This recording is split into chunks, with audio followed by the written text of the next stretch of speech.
생생법률, 일주일에 한 번 우리 사회를 변화시키는 화제 판결에 대해서 알아보는 시간인데요. 오늘 법무법인 대한중앙의 한병철 변호사 나와 계십니다. 안녕하세요. 네, 안녕하세요. 한병철 변호사입니다. 네, 오늘 어떤 판결 준비하셨나요? 지역 축제 행사 중 행진 중인 말로부터 충격을 당해 사고를 당한 사람에게 누가 손해를 배상해 주어야 하는지가 문제된 사건입니다. 네, 축제 때 일어난 일 참 애매한 상황인데 정확하게 어떤 내용인가요?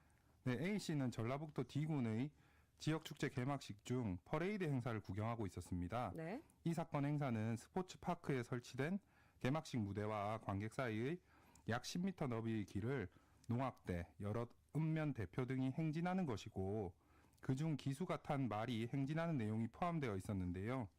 이 사건 행사 도중 행사장 위로 경비행기가 날아가면서 꽃가루를 뿌렸습니다. 네. 이 때문에 행진 중이던 말들 중 한 마리가 놀라서 관객 반대편 무대 옆쪽에서 사진을 찍고 있던 A씨에게 달려가 앞다리와 몸으로 A씨를 충격하는 사고가 발생하였습니다. 네, 아이고, A씨 얼마나 다쳤습니까? 네, A씨는 이 사고로 좌측 안아 파열골절 등 골절, 눈꺼풀 및 광대 부위의 열상 등의 상해를 입었습니다.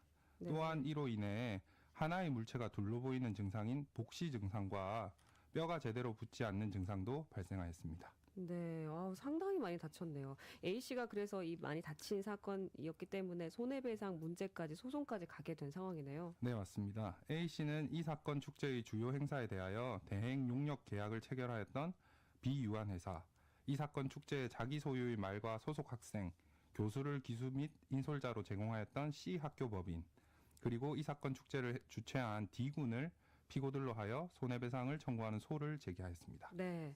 자, 그러면 이 비유한 회사, 그리고 C 학교법인, 그리고 D군, 어떻게 좀 대응을 했습니까? 네, 각자 경우가 달랐습니다. 먼저 비유한 회사부터 말씀드리겠습니다.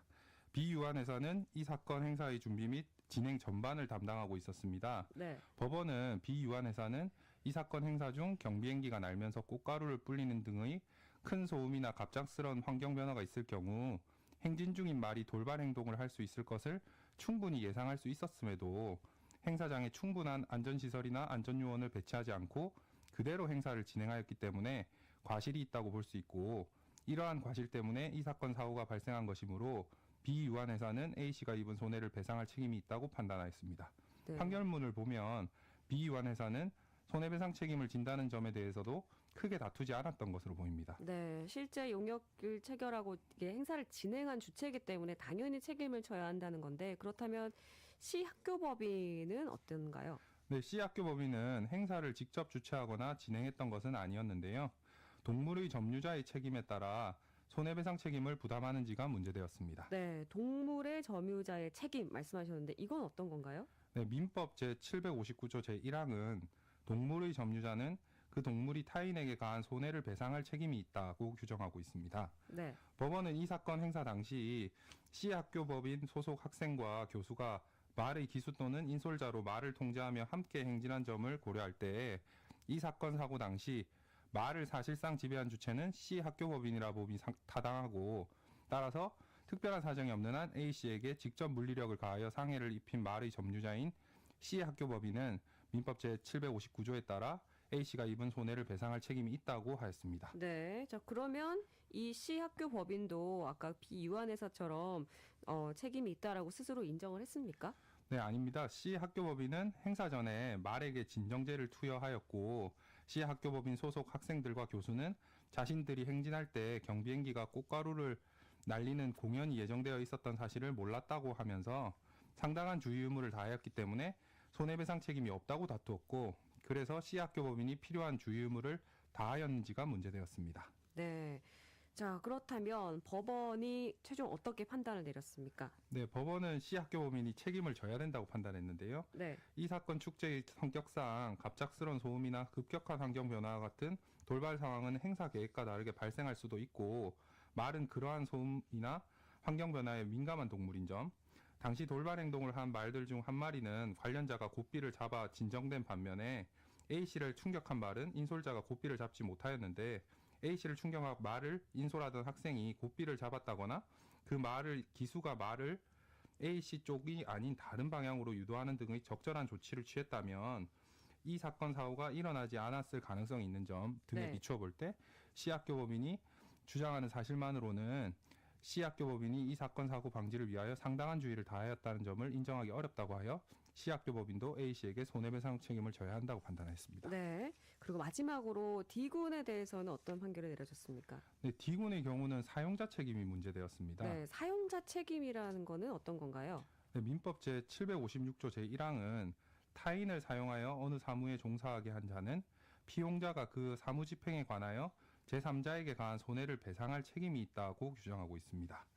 법원은 D군은 이 사건 축제의 실질적인 주체자로서 이 사건 행사의 전반적인 내용, 시설 등과 관련된 안전 문제에 관하여 충분한 주의를 기울이는 것은 물론 비유한회사나 C학교법인 소속 기수, 인솔자를 지휘, 감독하여야 할 지위에 있었다고 보아야 한다고 한 후, 그런데 비유한회사와 C학교법인 소속 기수나 인솔자가 앞서 말씀드린 것과 같은 과실을 범하여 A씨로 하여금 사고를 당하게 하였기 때문에 D군은 특별한 사정이 없는 한 사용자 책임으로 A씨에게 손해를 배상할 책임이 있다고 판단하였습니다. 네. 그럼 D군은 이 주장에 대해서 어떤 반응을 보였습니까? 네, D군은 비유한회사와 체결한 이 사건 행사 대행 계약에 비유한회사의 과실로 발생한 안전사고에 관하여는 비유한회사가 손해배상 책임을 부담한다고 정하였기 때문에 D군에게는 손해배상 책임이 없다고 주장했습니다. 네. 그럼 결국 이 사건에 대해서 법은 어떻게 판단을 내렸나요? 네, 법원은 D군의 주장도 받아들이지 않았습니다. 법원은 D군이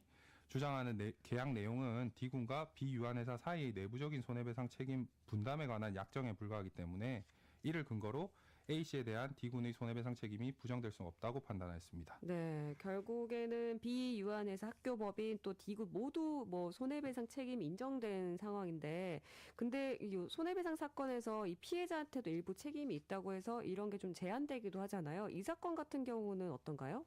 네, 맞습니다. 결국 한 10% 정도 제한이 되었는데요. 네. A씨는 이 사건 사고 당시 말이 갑자기 흥분한 상태로 기수나 인솔자의 통제에 따르지 않고 A씨 쪽으로 달려오고 있다는 사실을 인식하였음에도 계속 사진을 촬영한 잘못이 있는데 네. 이러한 A씨의 과실은 아까 말씀드린 10%로 봐서 결국 비유한회사와 C학교법인 D군의 손해배상 책임을 90%로 제한하였습니다. 네, 90%로 제한을 했는데 결론은 그래서 정확하게 얼마나 배상해야 된다라고 판결이 났습니까? 네, 결국 법원은 비유한회사 C학교법인 D군이 A씨에게 3,300만 원을 지급하라는 판결을 선고하였습니다. 네. 자, 그리고 다음으로 전해주실 판결 어떤 내용인가요? 네, 다음으로 소개해드릴 사건은 대질조사 과정에서 벌어진 폭행에 관한 손해배상 책임이 문제된 사건입니다. 네, 자세하게 어떤 내용입니까? 네, 이 씨는 횡령 사건의 참고인으로 경찰서에서 조사를 받고 있었는데요. 당시 교도소에 수감되어 있던 F씨와 대질조사를 하게 되었습니다. 네. 대질조사를 위해 이 씨는 경찰관들과 함께 교도소를 방문하였고 교도소 내에 있는 변호인 접견실에서 이 씨와 F씨가 마주보고 앉게 되었습니다. 네. 그렇게 대질조사가 시작되었는데 둘의 진술 내용이 달랐고 서로 욕설을 하면서 다투게 되었습니다. 네. 그러다 이 씨가 F씨를 보고 넘어오려면 넘어오던가라고 말을 하자 F씨가 의자에서 일어나면서 책상을 밟고 넘어가 책상 맞은편에 앉아있던 이 씨를 덮쳤고 네. 이 씨는 이로 인해 흉추 압박 골절 등의 상해를 입었습니다. 네. 이에 이 씨는 대한민국을 상대로 손해배상을 청구하는 소를 제기하였습니다. 네. 아니 근데 이 씨가 약간 도발을 해서 어쨌든 F씨가 직접 상해를 가한 건데 F씨를 향해서 한 게 아니라 왜 대한민국을 상대로 손해배상을 청구한 건가요? 네, 이 씨는 F씨는 다수의 폭력 전과가 있는 등 성행이 좋지 않았는데 네. 담당 경찰관들은 대질 신문을 진행하면서 이 씨와 F씨를 격리시키는 등 이 씨를 보호할 조치를 취하지 않았고 이 씨가 폭행을 당할 때도 F씨를 신속히 제지하지 않았다고 하면서 대한민국 산하 공무원인 경찰관들의 이러한 과실로 자신이 상해를 입었으므로 국가가 손해배상 책임을 진다고 주장하였습니다. 네. 그럼 법원은 어떤 판단을 내렸습니까? 네, 법원은 첫째 이 씨와 F씨 간 대질조사가 결정되었던 것은 이 씨의 요구에 의한 것이고 경찰관들이 대질조사를 강요하였다는 사정은 보이지 않는 점, 이 씨가 F씨에게 욕설을 하면서 약을 올리듯이 말하여 F씨가 책상을 넘어 이 씨를 덮치게 된 것인데 이 과정이 순간적으로 발생한 일이어서 경찰관들이 F씨의 움직임을 미리 알고 제지하기는 어려웠던 것으로 보이는 점 네. 등의 사정을 비추어 볼 때 경찰관들에게 잘못이 있다고 보기 어려우므로 대한민국은 이 씨에게 손해를 배상할 책임이 없다고 판단하였습니다. 네, 이 대질 조사 과정에서 폭행이 발생했더라도